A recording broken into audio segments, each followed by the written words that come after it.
Inyong lahat. Gandang umaga po naman pa.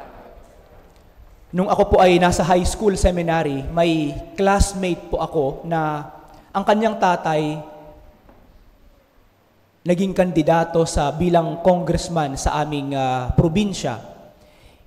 Hindi sila galing sa isang politikong pamilya. Parang first time ng kanyang tatay na mag-join sa politika bilang independent pa. Wala siyang makinarya, wala siyang partido, at ang nag-udyok sa kanya upang magkaroon ng pagbabago sa political na sistema ng aming probinsya. Kaya siya, kasama ang kanyang buong pamilya at ibang mga taga-suporta ay nagsimulang magkampanya. Yung classmate ko, hindi naman siya yung tipong mahiyain, pero wala siyang pakialam sa politika. Kaya nga para sa kanya, isang napakalaking hamon at mahirap para sa kanyang kalooban yung ginawa ng kanyang tatay. Pero nung in-explain sa kanila ano ang dahilan, bakit siya tumakbo bilang congressman sa aming probinsya, dahan-dahan siyang naliwanagan. During the election period, naalala ko, sumasama siya sa mga pagkakampanya. At may mga pagkakataon na kailangan niyang humiwalay sa kanila para mas marami silang mapuntahan na lugar dahil independent nga ang kanyang tatay. Walang nagdadalang partido para ikampanya siya.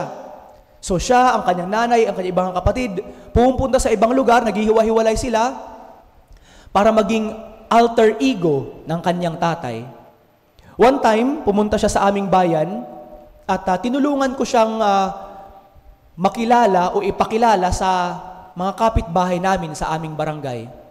Meron akong mga kaibigan na nag-iinuman sa gilid ng kalsada at alam mo naman sa politika, pag kandidato, di ba, minsan humihingi. Nagbiro yung isang kabarangay ko, sabi niya, baka naman pwedeng humingi ng konting pandagdag para sa aming pinagsasaluhan. So yung classmate ko, bumunot ng pera sa kanyang wallet at nagbigay. Biniro ko sila, ako nagsabi na, sa susunod na eleksyon, kailangan ito ang iboboto niyo.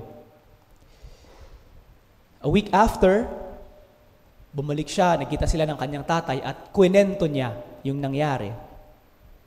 Pinagalitan siya ng kanyang tatay. Pinagalitan dahil nagbigay siya ng pera. Sabi niya, hindi ko naman bigay yon para bilhin ang boto nila. Yung tatay niya kasi maprinsipyo. Sabi niya, yung ginawa mo, hindi ako yun. Hindi ako ganon.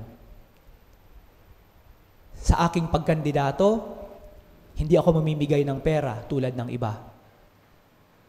Ang gagamitin natin, ang prinsipyo natin, at ang katapatan ng ating pangalan,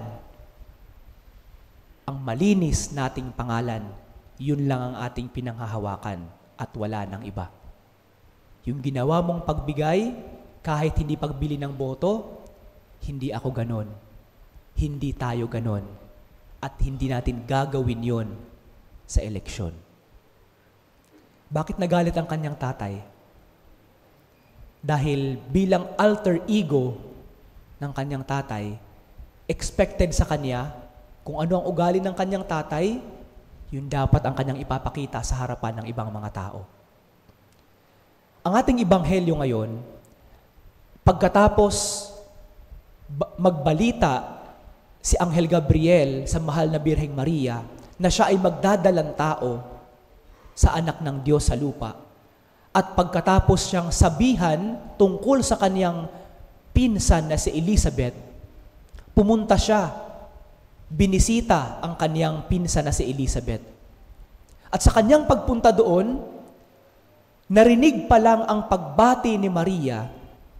Sabi ni Elizabeth sa Ebanghelyong binasa, naggagalaw sa tuwa ang sanggol na nasa kaniyang sinapupunan. Boses pa lang na mahal na Birheng Maria alam na ni Elizabeth at alam na ni San Juan na nasa kanyang sinapupunan kung kaninong boses iyon. Siguro nagtataka si Maria, paano nalaman ng kanyang kapatid, ng kanyang pinsan na si Elizabeth, ang balita sa kanya ng anghel? First time lang nilang nagkita. Paano nalaman ni Elizabeth na siya ang biniyayaan siya ng Diyos na magdadalang tao ng anak ng Diyos sa lupa? Ang sagot ni Elizabeth, pagkarinig ko pa lang ng boses mo, naggagalaw na sa tiyan ang bata sa aking sinapupunan.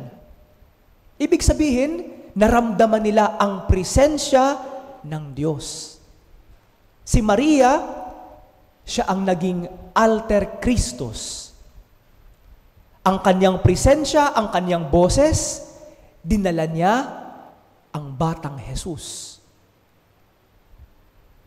Naging alter Christus sa harapan ni Elizabeth. Kung mapapansin niyo po sa ating mga pagbasa, kung nakakapagsimba po tayo sa nakaraang mga araw ng ating simbang gabi, mapapansin natin na ang itinuturo sa ating punto ng mga pagbasa ay kung papaano dadalhin si Jesus, kung papaano ipapakilala si Jesus, kung papaano tayo magiging Jesus sa harapan ng ibang tao. Hindi lamang ngayong Pasko, kundi araw-araw sa ating buhay. Sa ating pagpapakilala kay Jesus, ibig sabihin, ang ating ipapakita kung ano ang ugali ni Jesus, hindi kung ano ang ating ugali. Sa ating pagpapakilala kay Jesus sa ibang mga tao, ang ating ipapakilala, si Jesus, hindi tayo na nagdadala kay Jesus. Pwede kasing mangyari na sa ating pagdala kay Jesus sa iba, ang ating ipinapakilala at ipinapakita ang ating ugali, ang ating kalooban, hindi ang ugali ng Diyos. Ngayong Pasko at sa mga araw na susunod nito at sa bawat araw ng ating buhay, ito lagi ang hamon sa atin. Ito lagi ang hamon sa atin. Sa pagbibigay mo ng regalo, ngayong Pasko sa iyong mga inaanak, sa iyong mga kapamilya, ang maaalala dapat nila, hindi ikaw na nagbigay ng regalo, kundi ang Diyos na ginamit ka bilang extension, bilang instrumento ng kanyang biyaya sa iba. Sa iyong pamilya, ngayong Pasko, ikaw bilang isang nanay or tatay or anak sa pamilya, sa pagpapakilala mo kay Jesus, sana ang makikita nila hindi ang ugali mo, kundi si Jesus na nabubuhay sa iyo. Kaya ang tanong na iiwan sa atin, papaano? Papaano mo ipapakilala si Jesus? Or kung ginagawa mo na ito lagi sa iyong buhay araw-araw, sa papaanong paraan mo ipinapakilala si Jesus?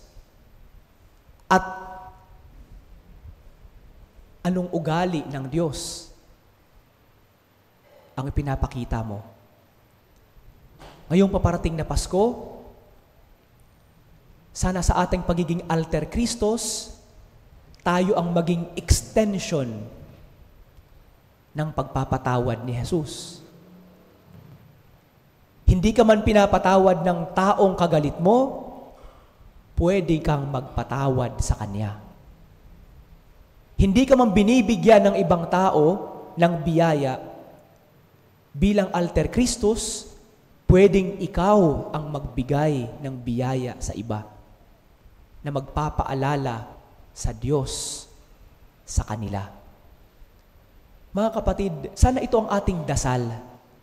Sana ito ang ating kahilingan araw-araw sa bawat paggising natin sa umaga. Panginoon, gawin mo akong alter Christos sa harapan ng ibang mga tao.